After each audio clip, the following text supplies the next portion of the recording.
വീരന്റെ കഥ പറയാം. ഒരു വീരന്റെ കഥ പറയാം.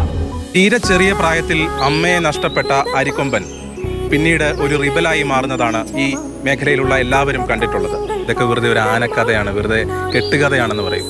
ഇത് കെട്ടുകഥ അല്ല, കഥയൊന്നുമല്ല. ഇത് കെട്ടുകഥയല്ല, അനുഭവത്തിലുള്ള കഥയാണ്. എന്റെ മകൻ പോകുന്ന പോലെ തന്നെയാണ് എനിക്ക്. എന്റെ മകൻ എന്തെങ്കിലും സംഭവിച്ചാൽ എനിക്ക് താങ്ങാൻ പറ്റില്ല. അതുപോലെയാണ് ഇപ്പൊ. അരിക്കൊമ്പനെ പിടികൂടി അരിക്കൊമ്പനെയും കൊണ്ടുള്ള ഈ അനിമൽ ആംബുലൻസ് കടന്നു പോകുന്ന ദൃശ്യങ്ങളാണ് പ്രേക്ഷകർ കാണുന്നത്.